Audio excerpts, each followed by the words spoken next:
Бірақ мынандай нәрсені түсіну керекші. Бір жұмыстар болады, сен қалап жасайтын. Бір жұмыстар болады, сен қаламай жасайтын. Вот, допустим, сен оқушысың, и саған үй жұмысын береді да. И сен үйге барасың, үй жұмысын істейін десең, желаниең жоқ та ананы істеуге ше. Неге? Өйткені сен сұрақ қоясың ғой, не үшін, зачем? Маған мына үй жұмысын қазір қиналып отырып, ұйқым келіп отырып, не істеймін мынаны жазғаннан кейін барып 5 алам. Ол 5 маған не үшін? 5 деген баға не үшін?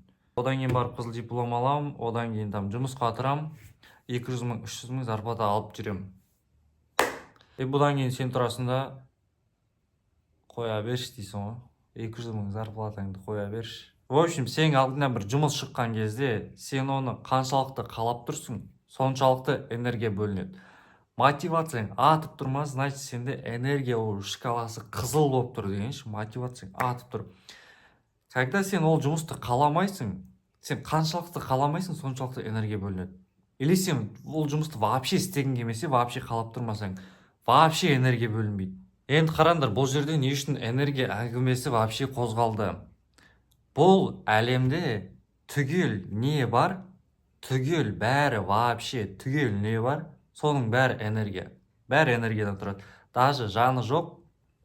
Барып көшеден мынандай тас алып кел.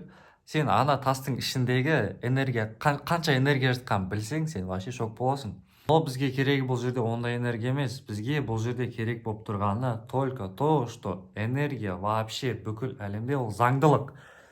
Бізге керек болып тұрған заңдылық. Енді қараңдар, бұл әлемге келген нәрсе или пайда болған нәрсе осы әлемде қалады, дұрыс па, осы жерде қалады. Обычный пример келтіріп берейін. Күн түседі, судан бу шығады да, аспанға барып бұлт айналады да, ол қайтадан жаңбыр жауады да, қайтадан күн түседі да, ол сөйтіп қайталана береді. Значит, бұл әлемде болып жатқан нәрсе, заттар ешқайда кетіп қалмайды. Осы әлемде қалады, осы әлемде болады. Енді сендерге мынандай сұрақ қараңдар. Осы әлемге келген нәрсе осы әлемде қалса, адам бір бәлені қалады да, мотивациясы атып кетті істеуге, но істемеді. Энергия бөлінді, істемеді, энергия қайда кетті? Ол энергия стресске айналады. Қалай стресске айналады десеңдер, естеріңе түсіріп көріңдер. Сендердің бала кездерінде мама папаларымен магазинге барасыңдар.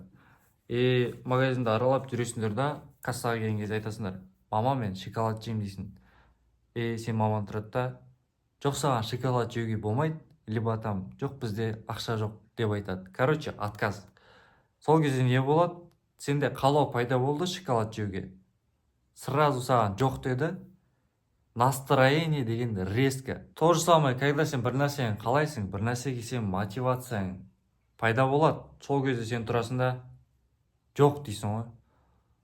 Мен қорқам, мен ұялам, мен бүйтем, сөйтем. Короче, потом. Осы уақытқа жинаған миллион отговоркаң тұрды да саған мә деді ғой.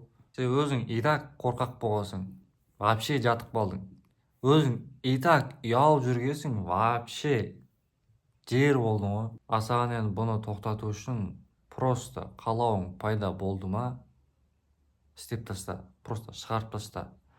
Главное, шығарып таста. Ол қате болса бола берсін. Главное, сен ішіңде қалып қалмаса болды.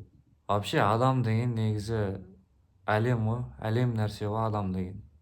Даже сондай қиын болған кездің өзінде адамға қалау келе береді да, сен қалай бересің. Өйткені амбиция деген нәрсе ол туғаннан болатын нәрсе. Сен бүкіл өміріңнің соңына дейін амбиция сенде еш жаққа кетпейді ол. Сондықтан мұңаймай, дальше қалауыңды істе.